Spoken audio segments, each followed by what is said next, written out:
Hey guys, I thought I don't know. I just kind of overlooked it, and I thought people had already thought this way um, about this whole virgin birth thing. I know we're here again, but I answered the email from a brother, and it kind of dawned on me I had not brought this up before, so I will. Um, his problem is the virgin birth in Isaiah, because the two children are accounted for. Okay, so that's kind of what the in particular problem he is having right now. And depending on which Bible you read, the English may not translate their names right. Um, so basically, how could you have two kids who were actually born of a virgin birth in Isaiah? You know what I mean? So the what he's thinking is, well, the problem seems to be is that in Isaiah, the woman wasn't a virgin. So how does that get turned into virgin in Matthew? So that's kind of the point. So the first thing I'm going to do is establish some simple facts. I have this book right here. Let's Get Biblical by Rabbi Tovia Singer. Okay, so this guy is a rabbinical Jew who claims to be of the Levite bloodline, a Kohen or whatever. So hates Jesus, hates Christianity, so he's not going to help me at all. Now, I just want to quote him on page 32 so we can just establish a few things as we go. It says, God gave Isaiah's children as a sign and portents to the Jewish people.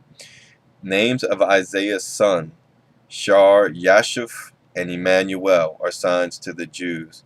And he uses Isaiah 8:18, Behold, I am the children of the Lord.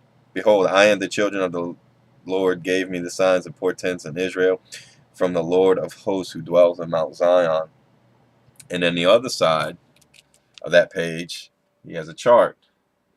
And on this chart are translations that reject the word virgin in their Old Testament. And so he doesn't show any virgin. It's the Revised, the New English, the Message, the Bible, the New Jerusalem, the Good News, the Revised English Bible, the Revised Standard Version, the Layman's Bible Commentary, the Bible, an American Translation, International Critical Commentary, and World Biblical Commentary. The Bible in Basic English. These are all Bibles that say young woman or maiden, or whatever you want to use. So that's all I need to get out of Mr. Singer. So the son was named Emmanuel. That's what's important. Now, if you go back and you look at Isaiah, to me this is where the problem for people understanding things comes in. If you watch my last video, Alma is assumed to be a virgin. Okay? It's assumed until otherwise noted. So here we have, unless you want to say that Isaiah's wife was not a virgin, and that's not the reason Isaiah married his wife prophetically. It's because she was a good person. So she's a virgin, and she shall conceive and bear a son. Okay, so the reader finds out that she's going to conceive and bear a son, and she shall call his name Emmanuel in English, which means God is with us. Why is this son important? The son is important because the mere fact, okay, that's what's important. The mere fact that he is born is a sign from God that he is with Isaiah and his people. That is what that is about. And you learn, and like I said, it's absolutely Alma. Bethula is a word that is used to talk about someone that's a virgin, specifically a virgin that you may have thought may not have been a virgin. You know what I mean? Alma, a young pure maiden, a young lady, she will be assumed to be a virgin. And if you watch my last video on the word study, looking just at the text alone, you're going to see that in the Peshitta, in the Coptic, and all these other languages, they use the term virgin or close to the strongest term they have to insinuate a virgin in these other translations. Excuse me. And you also will find it in the Septuagint. Okay? That's one thing that we can't argue. And the Isaiah portion of the Septuagint, I believe, is supposed to be about 200 years older than Jesus. So there's no way a Christian defrauded the text in Isaiah. And I already forgot the word, the word that they use for virgin in Greek. I'm sorry, it's slipping my mind here. So, I just wanted to see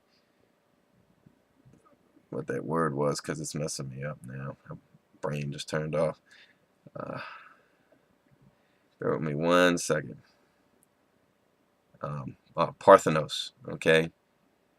And it kind of is the same as alma. It can be maiden or explicitly virgin. And maiden is going to be assumed to be a virgin in most cases. Isaiah's wife was assumed to be a virgin, but then you're told she's going to conceive and bear a child. So there's nothing wrong with this picture. And you're right. It does not portray a virgin birth. Okay? And this is what's interesting about Matthew when you look at it. So now, what's important to me, what I'm seeing with Matthew, what he's really trying to do is extract the word Emmanuel. He's extracting that from Isaiah's gospel to turn around and tell the Jewish people that this child, Jesus, is going to be a sign that God is with us. God is with this not the traditional Judaism, not the traditional Pharisees. He's with them and that group of believers who are trying to teach. So now you're going to kind of say, well, aha, there's not really a virgin birth here then. And this is where people, I think, get a problem going, because signs and types. And the only way you learn something differently, and what throws everybody off is verse 18. I'm going to tell you that right now. It's because he tells you up front. That's what throws everybody off when he says, now the birth of Jesus Christ took place in this way. When his mother Mary had been betrothed to Joseph, before they came together, she was found to be with child from the Holy Spirit, and her husband Joseph, being a just man and unwilling to put her to shame, resolved to divorce her quietly. But as he considered these things, behold, an angel of the Lord appeared to him in a dream, saying, Joseph, son of David, do not fear to make Mary as your wife, for that which is conceived in her is from the Holy Spirit. She will bear a son, and you shall call his name Jesus, for he will save their people from their sins. All this took place to fulfill what the Lord had spoken by the prophet. Behold, a virgin shall conceive and bear a son, and they shall call his name Emmanuel. Now remember what we said, and this is absolutely true with the word alma. If you're assuming that she's a virgin, and you kind of just put 18 through 22 off to the side so it doesn't throw you off, you've just been told that the virgin shall conceive and bear a son, and they shall call his name Emmanuel. Signs and types. Okay? So what does Matthew do? The natural assumption when you read that, especially being Jewish, knowing that they read Isaiah, they would assume that the alma was no longer a virgin when she conceived and bared a son. But what does he go on to do? He goes into verse 24 and it says, when Joseph woke from sleep, he did as the angel of the Lord commanded him. He took his wife. Verse 25, but knew her not until she had given birth to a son. So Matthew goes out of his way to tell you that Mary remained an alma until after she bore a son. And I think that's what trips people up, is that Matthew comes out and tells you first. But an alma there's absolutely every premise to believe that an alma is a virgin. A Bethula is used usually in a different sense when you need to use that word to describe a woman who's not necessarily a young maiden. A young child is an alma. It's assumed she's a virgin. Isaiah's wife in that text was assumed to be a virgin until you find out that she conceives. Then you assume she's not a virgin. Then you bring that same understanding into Matthew. You assume she's not a virgin. But then you read verse 25. The virgin birth, the sign of Emmanuel being born, is what was important in Isaiah 7. It was the shift in power. That is what he's trying to illustrate. You learn about the virgin birth in Matthew. And that's just how I see that. I hope maybe that clears something up for people. But there are many, many passages in the Old Testament that have everything in the world to do with Jesus, yet they have nothing to say about Jesus. Shadows. And I think that's where people lose this. The sign was that the child was going to be born. The alma was, what Matthew is doing here is very ingenious, and it makes a ton of sense. Because think about it. Think about the common sense part of it. Matthew would have been well aware of what that text means. So you mean to tell me that every Jew that he knew of that read that text knew that there was a virgin woman in Isaiah who had two sons? They already would have assumed she was not a virgin anymore, is my point. So what he does, he goes on in verse 25 to let you know that Mary remained an alma, and that was the difference between the two. Everybody's trying to assume that the virgin birth has to be a one-to-one thing. Noah's Ark is not a one-to-one thing. Abraham sacrificing his son is not a one-to-one thing. And I think people get tripped up on that. But to me, it's very easy to see. Isaiah 7 and Matthew 1 are saying the same exact thing. But Matthew goes on to tell you that she remained in Alma. That is the difference between the two Almas in Isaiah and Matthew. The important thing here is that the son born is a sign. You learn from Matthew that that sign turns out to be the literal Son of God. And you learn from Matthew that the Alma in Matthew, in verse 25, remains a virgin. The birth is somewhat different than the one in Isaiah.